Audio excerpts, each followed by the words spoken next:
I've got the snakeskin cut. I've got it trimmed out. You can see it's just skin.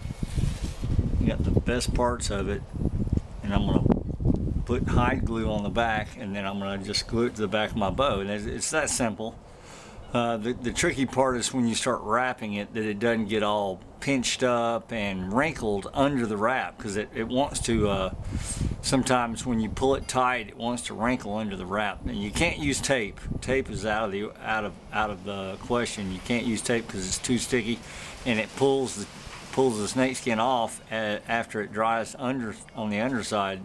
It pulls the scales off. You don't want that to happen. If you know what you're doing when it comes to hide tanning, and maybe I'll address that someday, tanning hides and how to make a actual hide, you know, a usable hide from a raccoon hide or something like raccoon skin or something. But there is a right and wrong about how to deal with the skin of any animal, and it has to be done properly. It has to be done with the right ingredients, and it takes a portion of different things. But I cured this out a couple of years ago, and I'm now ready to use it. I'm not sure if the camera can see my face, but it doesn't matter. I'll try and get as much in there as I can and let you guys see it. My back's going to be to the camera while I work on this bow, but enjoy, and I hope you can get a visual of this as I begin to apply the snakeskin to the back of my bow. This is actually the second back. I mean, this is, in other words, it's backed already right here. You can see the white wood, or the white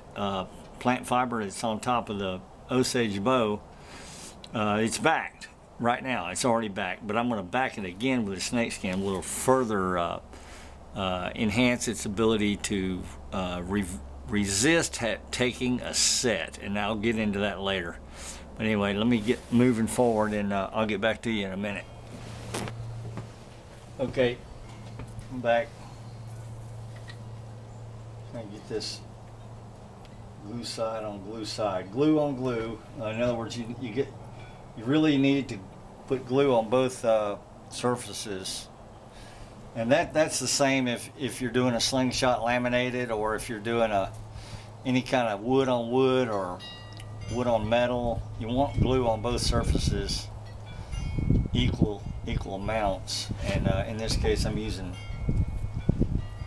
hide glue. I traded my hide glue from a guy out in Colorado.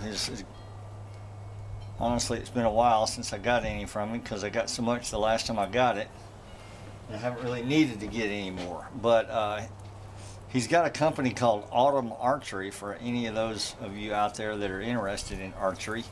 And when I speak of archery, I speak of primitive archery. I mean, I personally am not, you know, against, you know, the wheel shooters or the compound bow shooters, and that's a great thing. I think it's wonderful that those guys do what they do with their compound bows. But to be completely honest with you, my opinion now, this is my opinion. In my opinion, compound bow shooting is not archery. Compound bow shooting is more closely related to arborism or arbalist, which is understood to be a crossbow. And so what we have in the wheel shooters or the compound bow shooters is more akin to crossbow shooting than it is to traditional or original, what I would call original archery. It's so far removed when you compare the two.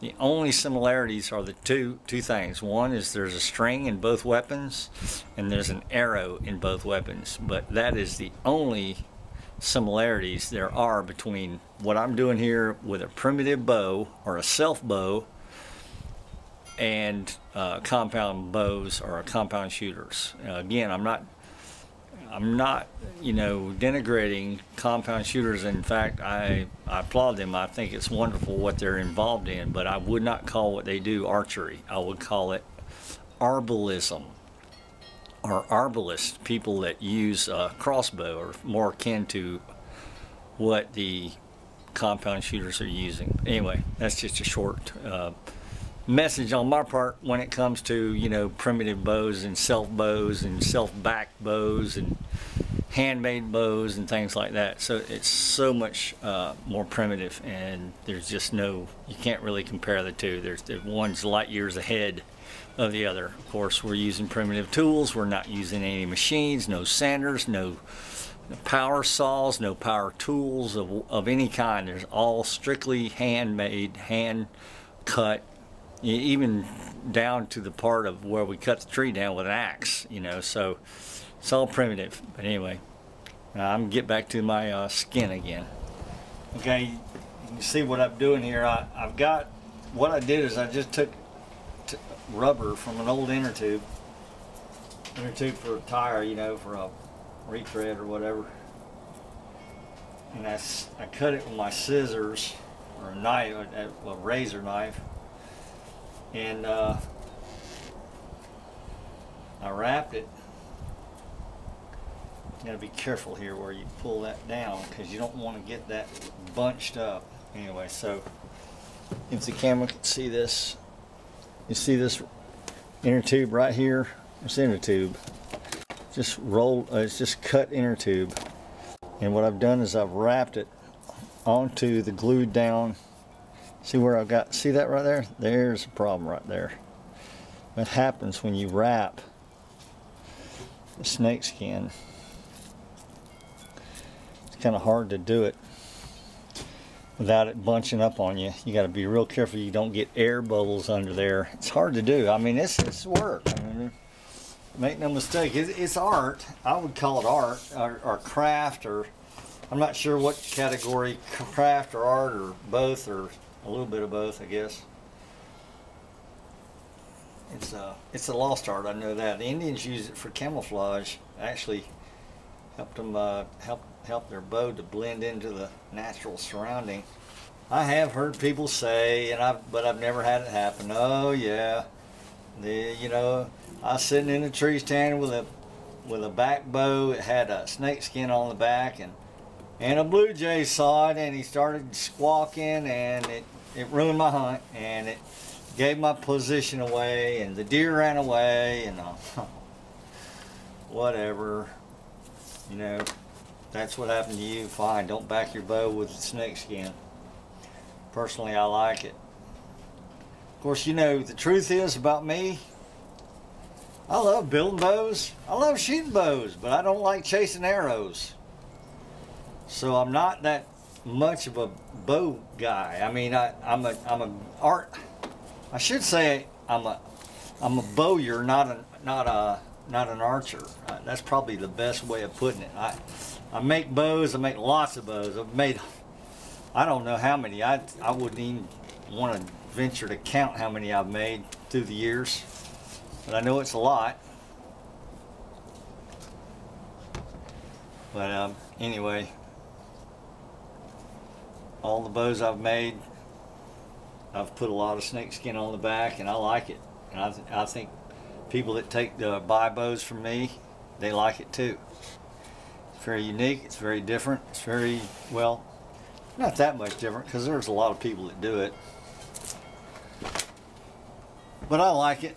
I like doing it. I like the way it makes the bow look, and I like the camouflage effects that it gives you. Believe it or not, I believe it to be very good camouflage. That's why the snake is colored the way he is. Nature camouflages snake probably as good or better than any wild animal in the woods. That's why nobody ever sees them. When they walk up on them, all of a sudden they're on top of them before they see them. Now hopefully you see them before, you know, you step on them. I tell you what, this is a nasty snake here. I got no use for a rattlesnake, and believe me, down here in North Florida, we have our share. I don't like them. I've lost dogs. I've lost, you know, they're just dangerous. I mean, you know, one shot of anti-venom is like $3,000. And some people have had to have as many as 20 shots of anti-venom at $3,000 a pop. Man, hey, for that kind of money, you might as well just put me in the grave, because I don't have that kind of money to drop down on, you know, anti-venom. And you know what? I'm in the woods a lot. I mean, I literally almost just virtually live in the woods, especially this time of year. Not so much in the summer, but in the winter, I mean, I spend probably better than 2/3 of my days, day by day, better than 2/3 of my time is spent in the woods. Gotta be real careful here. Don't want to get it. One little piece there. See that? That's a nice piece. I had to cut it off. The rest of the stuff is just trash. That's trim.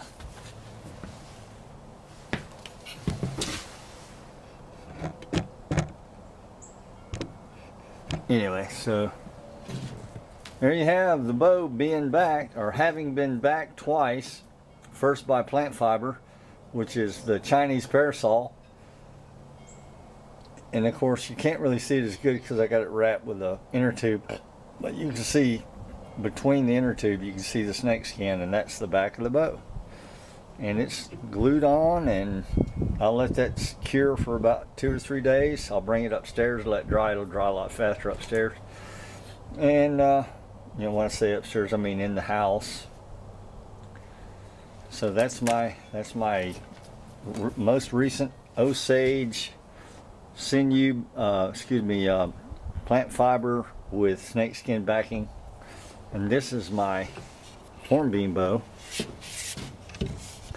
Set it up there. Pan it. There's the tip coming down. This is a mere heath. I don't know if most of you probably don't know what mere heath is or even what it means. Well, mere heath was found some 4,700 years ago. This particular design stays wide about 2 inches throughout the length of its limbs, and then it tapers off real quick to a point where you'll knock the string. But the design is called mere heath, based on the guy that found it, I'm pretty sure. But they found a handful of these bows, and they were down in the mud, and they actually were preserved, but they were 4,700 years ago. This particular design was being used by ancient man. Now I'm not sure where in the world they found the mere heath bow, but this is a replica, or a similar bow to the mere heath. Anyway, I thank you guys for watching. I appreciate everybody at Equipped to Endure that enjoys our videos. Thank you, Adam, for keeping me going here in this time. Anyway, there's a short pan, and I will sign off now. I will say to you, thank you very much for watching. It was a pleasure coming to you, and I am Madison Parker from Equipped to Endure.